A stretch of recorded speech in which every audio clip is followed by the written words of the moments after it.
Hello दोस्तों, स्वागत है आप सभी का हमारे यूट्यूब चैनल में। इस लेक्चर में हम डिस्कस करेंगे जीसीएस से रिलेटेड एमसीक्यूज के बारे में।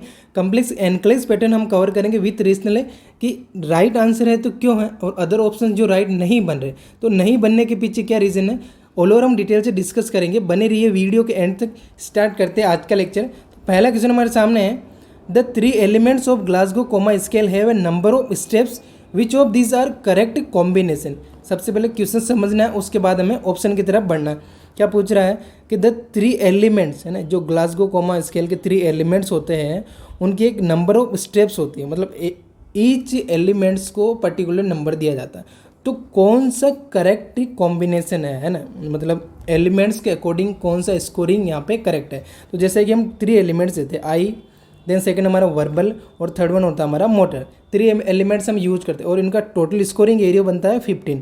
लेकिन 15 है वो इक्वली डिस्ट्रीब्यूट नहीं कर रखा, ये चीज़ आपको याद रखना है ना, इक्वली नहीं है।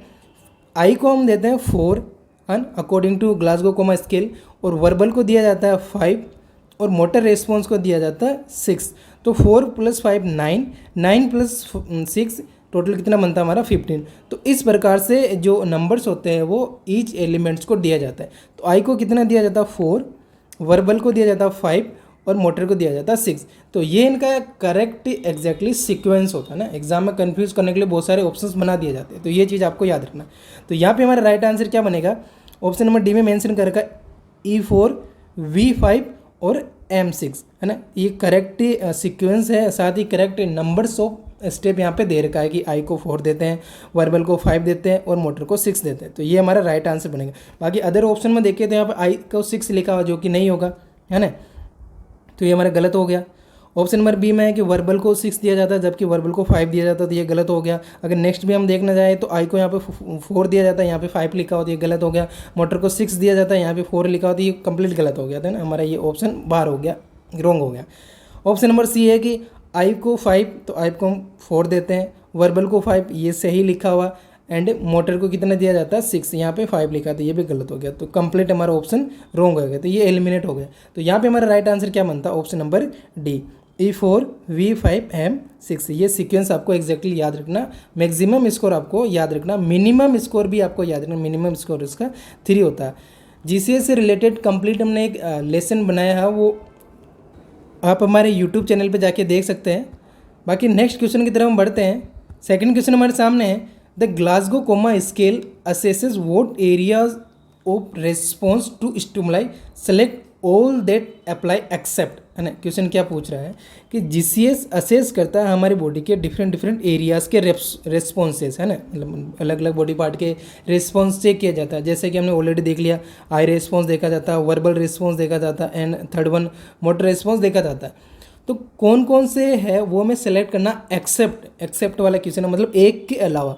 तो 3 एलिमेंट्स तो होंगे, मतलब आई वाला होगा, वर्बल होगा, मोटर होगा, लेकिन एक एलिमेंट्स नहीं है, जो नहीं है वो हमारा राइट आंसर है। ठीक है, तो देखते हैं ऑप्शन में मोटर रेस्पॉन्स। तो मोटर रेस्पॉन्स जीसीएस में असेस किया जाता है, तो ये नहीं होगा, है ना।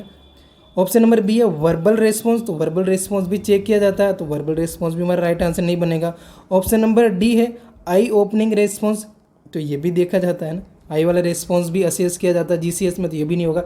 Tactile response, option number C में लिखा हुआ टेक्टाइल रेस्पॉन्स, तो ये असेस नहीं किया जाता जीसीएस में, है ना। टेक्टाइल जो हमारा सेंसेशन होता है, जो टच वाला सेंसेशन होता है, वो इसमें असेस नहीं किया जाता। तो हमारा राइट आंसर क्या बनेगा, ऑप्शन नंबर सी। ठीक है, हमें एक्सेप्ट वाला निकाला है ना, कंफ्यूज नहीं होना। यहाँ पे सेलेक्ट देख के ही डायरेक्ट आपको ए, बी और डी में से सेलेक्ट नहीं करना है, एक्सेप्ट वर्ड पकड़ना है और जो नहीं है वो राइट आंसर बनाना है। क्लियर है सेकंड क्वेश्चन। नेक्स्ट क्वेश्चन की तरफ बढ़ते हैं हम। थर्ड क्वेश्चन हमारे सामने है, when you approach the patient they are awake and looking at you, how would you record this on the Glasgow coma scale. Question क्या पूछ रहा है कि जब आप पेशेंट के पास गए, पेशेंट अवेक है एंड लुकिंग एट यू, मतलब वो आपको देख रहा है, how would you record this on the Glasgow coma scale, मतलब इस रिस्पॉन्स को आप किस प्रकार से नोट करेंगे जीसीएस स्केल में, है ना। ये चीज़ ये पूछना चाह रहा है। तो देखो, अवेक है और लुकिंग एट यू, मतलब वो आई रिस्पॉन्स की बात कर रहा, पर्सन जो पेशेंट है वो आई रिस्पॉन्ड दे रहा है आपको, मतलब कि वो ऑटोमेटिकली आई ओपन करके आपको देख रहा। तो आई रिस्पॉन्स की यहाँ पे ओवरऑल बात की जा रही है। ठीक है, तो ऑप्शन नंबर देखते हैं। ऑप्शन है ए आई ओपनिंग ऑन डिमांड, हमने यहाँ पे डिमांड नहीं की, वो तो ऑटोमेटिकली अवेक हो गया और हमें देख रहा है, तो ये गलत हो गया ना, इसमें कंफ्यूज नहीं होना। आई ओपनिंग ऑन डिमांड हम बोल रहे तब आंखें खोल रहा, नहीं, वो ऑटोमेटिकली आंखें खोल रहा है, स्पॉन्टेनियस तरीके से आई ओपन कर रहा है, तो ये नहीं होगा। ऑप्शन नंबर बी है ओरिएंटेड। ओरिएंटेड चेक किया जाता है वर्बल रिस्पॉन्स में ना, वर्बल रिस्पॉन्स में कि पर्सन ओरिएंटेड है तो उसको फुलेस्ट स्कोरिंग दिया जाता है, लेकिन यहाँ पे तो आई वाली बात करें ना, आई रिस्पॉन्स देखना, इसलिए ये नहीं बनेगा। ऑप्शन नंबर सी है कि ओबेज कमांड, जो पेशेंट है वो आपकी कमांड फॉलो कर रहा है, मतलब जो मोटर रिस्पॉन्स है वो प्रॉपर तरीके से दिखा रहा है, लेकिन यहाँ पे तो आई रिस्पॉन्स की बात की है क्वेश्चन में, तो ये भी नहीं होगा।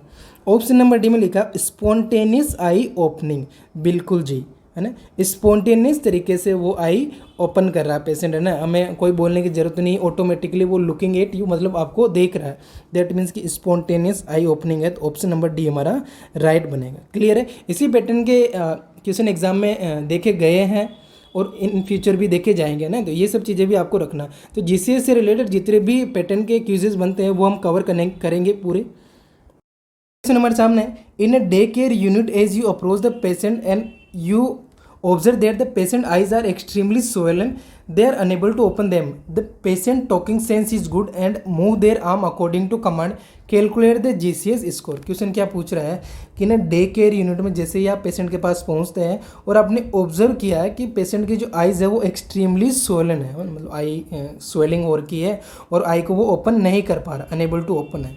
नेक्स्ट लिखा हुआ है the patient talking sense is good, लेकिन उसका जो बात करने का तरीका है वो गुड है, मतलब अच्छे तरीके से पेशेंट रेस्पॉन्ड कर रहा है verbally, and move their arms according to command, जैसे आप कमांड करें उसके अकॉर्डिंग वो जो आर्म्स है, उसकी जो एक्सट्रीमिटीज है, लिम्ब है, उनका वो मूवमेंट करवा पा रहा है। तो इस केस में पेशेंट का जीसीएस स्कोर क्या होगा, तो देखो आई वी और एम मोटर रिस्पॉन्स, तो जो वर्बल रिस्पॉन्स है प्रॉपर तरीके से वो बात करवा, मतलब उसका जो टॉकिंग सेंस है वो गुड है, दैट मीन्स कि मैक्सिमम स्कोर देंगे, और वर्बल का कितना होता है 5, तो ये 5 स्कोर वर्बल को हम देंगे यहाँ पे अकॉर्डिंग टू जो गिवन कंडीशन हमें क्वेश्चन में वो।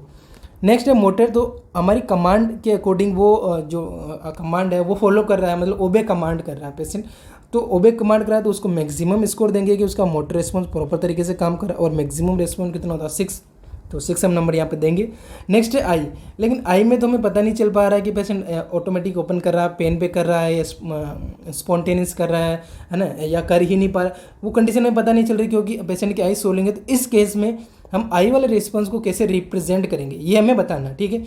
तो देखो ऐसी कंडीशन हो सकती है जब आप आई रिस्पॉन्स है या वर्बल रिस्पॉन्स है या मोटर रिस्पॉन्स है उनको टेस्ट नहीं कर पाते, तो वहाँ पे एक चीज़ मेंशन कर देती है, वो होती है अनटेस्टेबल, ठीक है, अनटेस्टेबल, या हम लिख सकते हैं नॉट टेस्टेबल, है ना, नॉट टेस्टेबल, जैसे यहाँ पे मेंशन कर रखा है क्वेश्चन में यू मीन्स अनटेस्टेबल और ऑब्लिक करके लिखा हुआ नॉट टेस्टेबल, दोनों चीज़ें लिखी हो सकती है, या हम दोनों चीज़ें जो हमारा रिकॉर्ड होता है उसमें मेंशन कर सकते हैं कि आई को हम टेस्ट नहीं कर पा रहे, अनटेस्टेबल है या नॉट टेस्टेबल है, तो ये चीज़ हमें लिखना।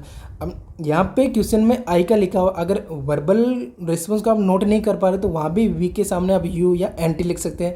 इसी प्रकार आप अगर एक्सट्रीमिटीज़ को नोट नहीं कर पा रहे तो उसके सामने भी आप ये सब लिख सकते हैं।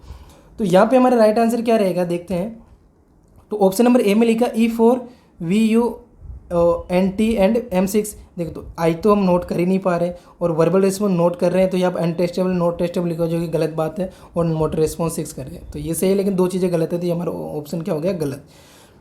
ऑप्शन नंबर बी है I3, आई तो कर ही नहीं पा रहे, तो ना आई का यू आएगा या एन टी आएगा, तो ये भी एलिमिनेट हो जाएगा। लेकिन वर्बल रिस्पॉन्स 5 लिखा हुआ है, वर्बल रिस्पॉन्स तो यहाँ पे सही है, लेकिन जो मोटर रिस्पॉन्स है वो अनटेस्टेबल नॉट टेस्टेबल है, तो ये गलत बात लिखी है, तो ये क्वेश्चन पूरा ही ऑप्शन पूरा ही एलिमिनेट हो जाता, ये भी नहीं बनेगा। ऑप्शन नंबर डी में लिखा हुआ है आई यू ऑब्लिक एन टी, मतलब आई अनटेस्टेबल है नॉट टेस्टेबल है, तो ये सही बात बोल रहा है। वर्बल वाला है वो 5 लिखा हुआ, तो ये भी सही बात बोल रहा है, और मोटर रिस्पॉन्स है वो भी 6 लिखा हुआ, तो ये भी सही बात बोल रहा है। तो ऑप्शन नंबर डी हमारा क्या बनेगा, राइट वन बनेगा। अच्छा, ऑप्शन नंबर सी हमारा रह गया था, तो ऑप्शन नंबर सी में क्या लिखा, आई अनटेस्टेबल और नॉट टेस्टेबल है, तो ये सही बात बोल रहा है। वर्बल रिस्पॉन्स 5 है, ये भी सही बोल रहा है, लेकिन मोटर रिस्पॉन्स यहाँ पे 5 है, जबकि कंडीशन के according motor response maximum level पे है, और मैक्सिमम मोटर रिस्पॉन्स को हम 6 देते हैं ना कि 5, इसलिए ये हमारा गलत हो गया, तो इसलिए राइट हमारा सी नहीं बनेगा ना। ऑप्शन नंबर डी यहाँ पे हमारा राइट बनेगा कि पेशेंट का कंडीशन क्या रहेगा, आई अनटेस्टेबल है, वर्बल रिस्पॉन्स प्रॉपर तरीके से कर पा रहा है तो 5 देंगे और मोटर रिस्पॉन्स 6 है। तो क्लियर है ये क्वेश्चन, ऑप्शन नंबर डी यहाँ पे राइट है। तो ये चीज़ आपको क्लियर रखना है। नेक्स्ट क्वेश्चन की तरफ हम बढ़ते हैं। नेक्स्ट क्वेश्चन हमारे सामने है 5th one, image basis question है, एग्जाम में देखे जाते हैं, तो ये इमेज डिस्कस कर लेते हैं। आइडेंटिफाई द फॉलोइंग पोस्चर, जो पोस्चर दे रखी है वो किस प्रकार की है ना, तो डी सेरिब्रेटेड पोस्चर है या डी कोर्टिकेटेड पोस्चर है, ये हमें आइडेंटिफाई करना। तो देखो कॉमन सा जो इन दोनों में डिफ्रेंसिएशन होता है वो याद रखना है कि जो डी सेरिब्रेटेड पोस्चर होती है उसमें पेशेंट का जो एल्बो वाला पॉइंट होता है वो एक्सटेंड होता है, ये चीज़ आपको याद रखना, ठीक है, एक्सटेंड होता है, ये चीज़ आपको याद रखनी। और वहीं अगर बात करें डी कोर्टिकेट में, तो जो एल्बो वाला पोस्चर होता है वो पेशेंट का फ्लेक्स होता है, पेशेंट का जो एल्बो वाला पोस्चर कैसे रहता है, फ्लेक्स्ड रहता है। तो यही मेन डिफ्रेंसिएशन आपको याद रखना है डी सेरिब्रेटेड पोस्चर और डी कोर्टिकेटेड पोस्चर में, ये चीज़ आपको याद रखना। तो यहाँ पे क्या दिख रहा है आपको, पेशेंट की जो एल्बो वाला मेन पॉइंट है वो फ्लेक्शन वाली पोजीशन में दिख रहा है, और फ्लेक्शन वाली पोजीशन में तो उसे हम क्या देंगे, डी कोर्टिकेटेड पोस्चर उसे हम बोलेंगे। तो ये हमारे यहाँ पर राइट क्या रहेगा, ऑप्शन नंबर बी। यहाँ पर डी सेरिब्रेट वाली इमेज भी मेंशन कर रखी हो सकती है ना, तो दोनों चीज़ों का आपको क्लियर रखना, कंफ्यूज नहीं होना। इन दोनों पोस्चर की इमेज एक और हम डिस्कस कर लेते हैं, यहाँ पे मैंने मेंशन की है। तो देखिए डी कोर्टिकेट वाली पोस्चर मैंने बताई थी कि एल्बो वाला जो जॉइंट होता है वो क्या रहता है, फ्लेक्स रहता है, तो उसे हम क्या बोलते हैं, डी कोर्टिकेट। और जो डी सेरिब्रेट है उसमें एल्बो वाला जॉइंट क्या रहता है, एक्सटेंड रहता है ना, तो उसे क्या बोलेंगे, डी सेरिब्रेट। देखो सेरिब्रेट में ई आ रहा है, ई में से याद रख सकते हैं एक्सटेंशन, है ना, अगर आप कंफ्यूज हो रहे हैं तो ये चीज़ आप याद रख सकते हैं, एक्सटेंशन, ठीक है। तो डी सेरिब्रेट में पोस्चर एक्सटेंशन रहती है और डी कोर्टिकेट में जो एल्बो वाला पोस्चर है वो फ्लेक्स रहता है, तो ये चीज़ आपको क्लियर रखना है। नेक्स्ट क्वेश्चन हमारे सामने है, a patient has experienced brain injury, you note that written in the progress notes the patient has a GCS 10 E3 V3 M4, what is the level of brain injury in this patient. Question यहाँ पे अलग pattern का पूछा हुआ है कि एक patient है जो ब्रेन इंजरी एक्सपीरियंस्ड कर रहा है और आपने नोट किया है कि उसका जो प्रोग्रेस नोट्स है उसमें कुछ लिखा हुआ, क्या लिखा हुआ है कि पेशेंट का GCS स्कोर 10 है, 10 कैसे है, E3 है, V3 है एंड M4 है। What is the level of brain injury in this patient, मतलब GCS स्कोर जो 10 यहाँ पर लिखा हुआ उसको देखते हुए किस प्रकार की इस पेशेंट को ब्रेन इंजरी हुई है वो हमें फाइंड आउट करना। तो देखो ब्रेन इंजरी के टोटल 3 टाइप होते हैं, mild brain injury, moderate brain injury और सीवियर ब्रेन इंजरी, और अलग अलग ब्रेन इंजरी में अलग अलग GCS स्कोर होता है। तो ये क्वेश्चन सोल्व करने से पहले एक अलग स्लाइड हम देख लेते हैं। तो यहाँ पे लिखा हुआ है कि अगर पेशेंट का GCS स्कोर 13 to 15 रहता है ना, तो वो किस टाइप की हेड इंजरी में कवर होगा, माइल्ड हेड इंजरी में। या इसके अपोजिट हम बात करें कि पेशेंट को माइल्ड हेड इंजरी हो रखी है तो उसका GCS स्कोर कितना रहेगा, 13 to 15, ठीक है। उसी प्रकार अगर GCS स्कोर 9 to 12 है तो किस प्रकार की हेड इंजरी में आएगा, मॉडरेट हेड इंजरी में। वहीं अगर बात करें मॉडरेट हेड इंजरी का पेशेंट है तो उसका GCS स्कोर कितना रहेगा, 9 to 12, ठीक है। वहीं अगर नेक्स्ट बात करें थर्ड वन की सीवियर हेड इंजरी किसी पेशेंट को हो रखी है तो उसका GCS स्कोर क्या रहेगा, 3 to 8, या किसी पेशेंट का GCS स्कोर 3 to 8 आ रहा है तो उसको किस पैटर्न का ब्रेन इंजरी हो रखा है, सीवियर हेड इंजरी। तो ये चीज़ आपको याद रखना, GCS स्कोर के अकॉर्डिंग पेशेंट के हेड इंजरी को अलग अलग क्लासीफाई कर रखा, क्लियर है। नाउ वापस अब अपने क्वेश्चन की तरफ बढ़ते हैं। तो क्वेश्चन यहाँ पे लिखा हुआ है कि पेशेंट का GCS स्कोर 10 है, ठीक है। अब 10 हमने देखा है जस्ट अभी कि जो मॉडरेट हेड इंजरी होती है उसके क्राइटेरिया में ये कवर होता है, क्योंकि वहाँ पे कितना देखा हमने मॉडरेट वाले में 9 to 12, 9 to 12 अगर GCS स्कोर आता है तो वो हमारा मॉडरेट ब्रेन इंजरी में कवर होता है, और यहाँ पे हमारा 10 है तो इस रेंज के इन बिटवीन आ रहा है, तो यहाँ पे राइट आंसर क्या रहेगा, बी। बाकी माइल्ड ब्रेन इंजरी में अभी देखा हमने 13 to 15 रहता है। सीवियर ब्रेन इंजरी में जो कोमाटोज वाले पेशेंट होते हैं उसमें 3 to 8 रहता है स्कोरिंग GCS का। बाकी नन ऑफ द अबव तो ये तो होगा नहीं, है ना। तो यहाँ पे राइट आंसर क्या बना, ऑप्शन नंबर बी, क्लियर है। 6 क्वेश्चन। नेक्स्ट क्वेश्चन की तरफ हम बढ़ते हैं। Glasgow coma scale assessment, you applies a central painful stimulus to test the best motor response, which of the following is not this type of stimulus.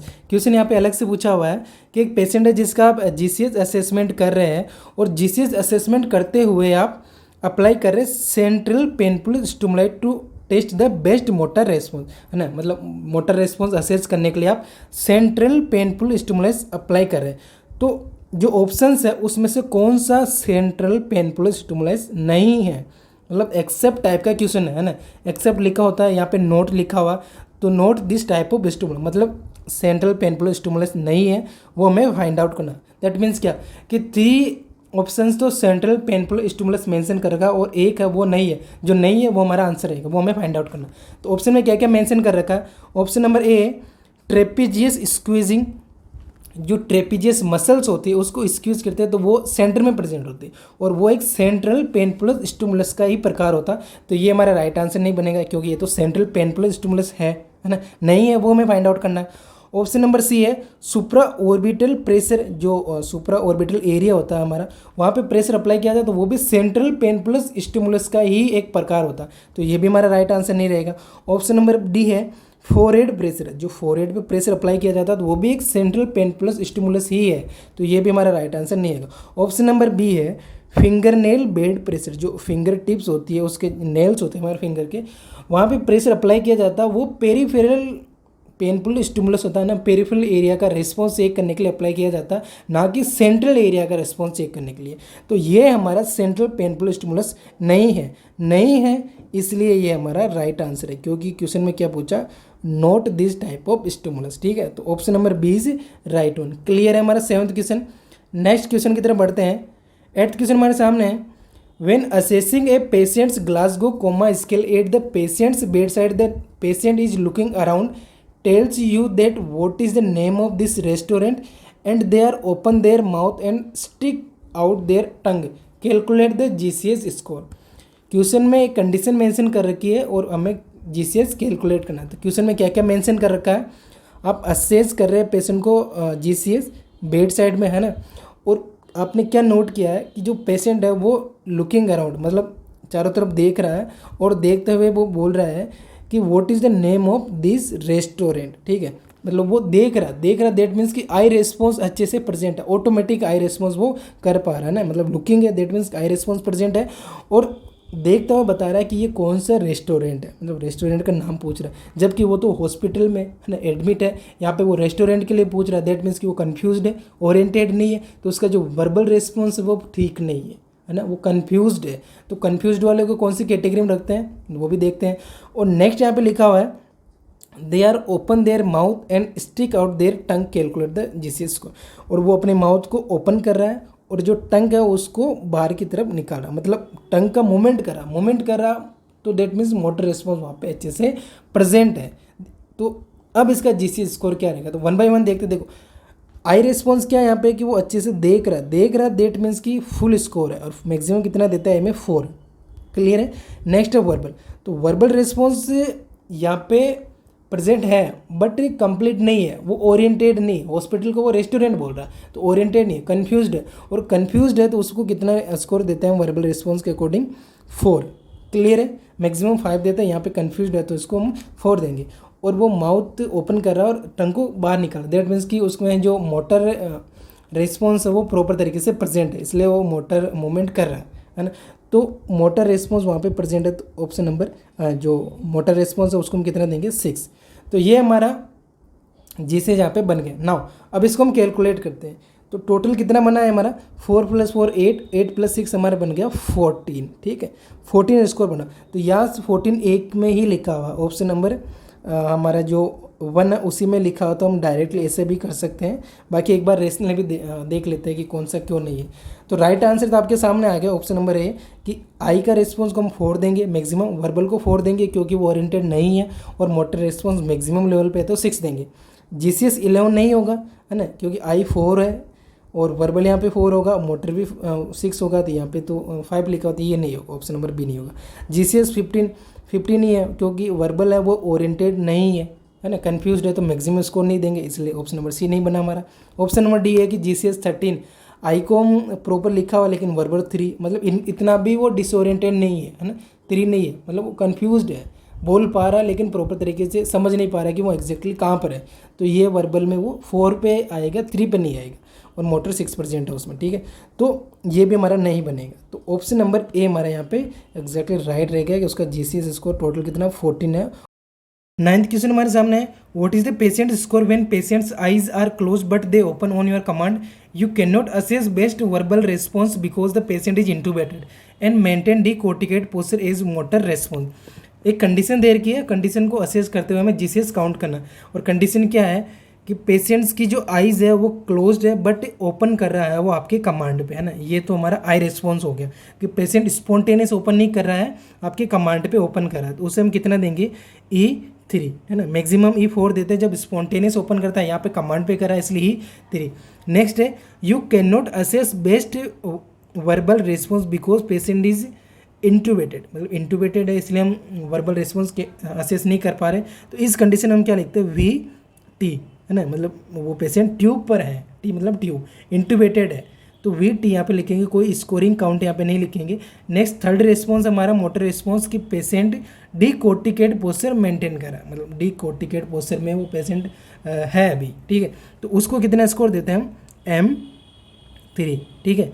D cerebrate वाली posture को 2 scoring दिया जाता है और डी कोर्टिकेट वाली posture को 3 scoring दिया जाता है, तो यहाँ पे 3 स्कोर, तो टोटल हमारा कितना बन गया GCS। तो GCS अगर हम लिखना चाहें GCS को तो GCS 6T, ये चीज़ आपको याद रखना है ना, टी भी लिखना है क्योंकि वर्बल रेस्पॉन्स यहाँ पे हम टेस्ट नहीं कर पा रहे, असेस नहीं कर पा रहे, पेशेंट ट्यूब पे है ना।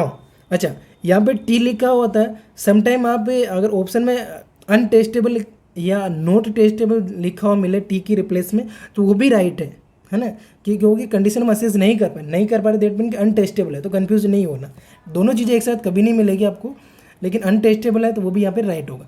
तो देखते हैं कहाँ लिखा हुआ, ऑप्शन नंबर डी में है GCS 6T और कैसे E3 VT M3, तो ये हमारा राइट आंसर है ऑप्शन नंबर डी। बाकी ऑप्शन ए GCS 8 ये नहीं होगा, ऑप्शन नंबर बी है GCS 7 ये भी नहीं होगा, ऑप्शन नंबर डी है सी है GCS 9 तो ये भी नहीं होगा, तो ऑप्शन A B C तीनों कट हो गए, ऑप्शन नंबर डी हमारा राइट है। क्लियर है 9th क्वेश्चन। नेक्स्ट क्वेश्चन की तरफ हम बढ़ते हैं। नेक्स्ट क्वेश्चन हमारे सामने है, assessment of a patient Glasgow coma scale is E2 V3 M5, how would you interpret this. यहाँ पे क्वेश्चन अलग आ गया है ना, मतलब स्कोरिंग यहाँ पे डायरेक्ट क्वेश्चन में दे दी है और कंडीशन हमें बताना है, ठीक है। E2 हम किसे देते हैं, V3 हम किसे देते हैं, M5 हमें किसे देते हैं, ये हमें फाइंड आउट करना है ना। यहाँ पे मतलब अपोजिट पूछ लिया तो वो हमें फाइंड आउट करना है। तो E2 हम किसे देते हैं, E2 दैट मीन्स क्या कि पेशेंट आई ओपन कर रहा बट वो पेनफुल स्टिमुलाई पे कर रहा है। 4 किसे देते हैं, स्पॉन्टेनियस ओपन करता है। 3 किसे देते हैं, जब हम कमांड करते हैं बोलते हैं और पेशेंट आई ओपन करता है तो 3 देते हैं। पेनफुल स्टिमुलाई पे करता है तो उसे हम 2 स्कोरिंग देते हैं, तो यहाँ पे 2 है तो पेनफुल स्टिमुलाई पे वो आई ओपन करा। V3 मतलब वर्बल रिस्पॉन्स उसका 3 आ रहा, और 3 वर्बल रिस्पॉन्स कब आता, जब पेशेंट इनअप्रोप्रिएट वर्ड यूज करता है ना, मतलब प्रॉपर एक सेंटेंस नहीं बना पाता, तो उसे हम देते हैं वर्बल रिस्पॉन्स 3, तो यहाँ पे इनअप्रोप्रिएट हमारा वर्बल रिस्पॉन्स रहेगा। और नेक्स्ट है M5 किसे देते हैं कि पेशेंट कमांड ओबे नहीं कर पा, जो मोटर रिस्पॉन्स है वो ओबे नहीं कर पा रहा, जब उसको पेनफुल स्टिमुलाई दिया जाता है तो वो वहाँ पे लोकलाइज तरीके से, या हम बात करेंगे वो वहाँ पे मूवमेंट करता है, मतलब मोटर रिस्पॉन्स देता है पेनफुल स्टिमुलस के प्रति, तो तब उसे हम 5 स्कोरिंग देते हैं। तो तीनों कंडीशन यहाँ पे है कि आई तो पेनफुल स्टिमुलाई पे ओपन करेगा और इनअप्रोप्रिएट वर्ड यूज करेगा, और M5 है तो M5 में कौन सी कंडीशन होती है, पेशेंट पेनफुल स्टिमुलाई पर रिस्पॉन्ड करेगा। तो देखते ऑप्शन में कहाँ लिखा हुआ है, ऑप्शन नंबर है सी में लिखा हुआ आई ओपनिंग ऑन पेन, तो ये सही बात है। इनअप्रोप्रिएट वर्ड यूज कर रहा है, इसको भी हम 3 स्कोरिंग देते हैं। और लोकलाइजेशन ऑफ पेन के लोकलाइजेशन पे वो मोटर रिस्पॉन्स दिखा रहा है, तो ऑप्शन नंबर सी हमारा राइट है, ठीक है। डायरेक्ट राइट ऑप्शन हमने डिस्कस कर लिया, बाकी जो रिमेनिंग है वो देख लेते क्या क्या है। स्पॉन्टेनियस आई ओपनिंग नहीं होगा, मैक्सिमम स्कोर देते हैं वहाँ पे 4, यहाँ पे तो 2 डेर का। इनअप्रोप्रिएट वर्ड, ये तो यहाँ पे एक बात तो सही लिखी हुई है। एंड अबनॉर्मल फ्लेक्शन, ये भी नहीं, अबनॉर्मल फ्लेक्शन दैट मीन्स क्या, कोर्टिकेट वाले पोस्चर है 3 देंगे उसको, यहाँ पे 5 देर का दिया नहीं होगा, तो ऑप्शन नंबर हमारा ए गलत हो गया। ऑप्शन नंबर बी है आई ओपन ऑन नेम, मतलब हमारे कमांड के अकॉर्डिंग आई ओपन करा तो उसके 3 स्कोरिंग देते हैं, यहाँ पे 2 है तो ये नहीं होगा। कन्फ्यूज्ड है पर्सन, मतलब ओरिएंटेड नहीं है, कन्फ्यूज है तो उसको 4 स्कोरिंग देते हैं, तो यहाँ पे तो हमने 3 दिया है, तो ये भी नहीं होगा। ओबेज कमांड ओबेज करा दैट मीन्स स्कोरिंग बनेगा तो ये भी नहीं होगा यहाँ पे मोटर 5। तो ऑप्शन नंबर बी हमारा बिल्कुल ही गलत हो गया। ऑप्शन नंबर डी है कि अनटेस्टेबल। तो अनटेस्टेबल आई जैसी कोई सिचुएशन यहाँ पे कंडीशन दी नहीं है ना, मतलब स्कोरिंग ऐसा नहीं है। अगर ई यू या ई एन टी लिखा होता तो इसको मानते, लेकिन यहाँ पे स्कोरिंग 2 लिखा हुआ, ये नहीं होगा। पेशेंट मूनिंग कर रहा है, मतलब इनकॉम्प्रिहेंसिबल साउंड निकाल रहा है, तो ये भी नहीं होगा, है ना, क्योंकि यहाँ पे हम 2 देते हैं स्कोरिंग, यहाँ पे 3 देर का वर्बल में। और D cerebrate posture. D cerebrate posture में जो मोटर रेस्पॉन्स होता है उसमें कितनी स्कोरिंग दी जाती है, जो एक्सटेंशन करता है तो 2 नंबर, यहाँ पे 5 देर का, तो ये भी नहीं होगा। तो ऑप्शन नंबर डी हमारा एलिमिनेट। तो राइट आंसर हमारा क्या बना यहाँ पे, option number C, eye opening on painful stimuli, inappropriate word use कर रहा है वो, और लोकलाइजेशन टू पेन पे करा, तो ये हमारा सी राइट यहाँ पे रहेगा। क्लियर है 10th। तो ये आज का हमारा एमसीक्यू सेशन हो गया। अच्छा, वीडियो कंप्लीट करने से पहले एक स्लाइड हम डिस्कस कर लेते हैं, जो कि जीसीएस स्कोर के बारे में कंप्लीट लिखा हुआ है यहाँ पे। तो आई रेस्पॉन्स है, वर्बल रेस्पॉन्स है, और हमारा मोटर रेस्पॉन्स है। तो आई रेस्पॉन्स को हम कितना देते हैं, 4 देते हैं मैक्सिमम, ठीक है। वर्बल को कितना देते हैं, 5। मोटर को कितना देते हैं, 6, ठीक है। स्पॉन्टेनियस आई ओपन करता है तो मैक्सिमम 4 दिया जाता है। ओपन ऑन वर्बल कमांड करता है तो 3 दिया जाता है। ओपन टू पेन करता है तो 2, और नन है तो 1, ठीक है। वहीं वर्बल रिस्पॉन्स में मैक्सिमम 5 दिया जाता है। जब पेशेंट ओरिएंटेड होता है, कंफ्यूज होता है, तो उसको 4 दिया जाता है।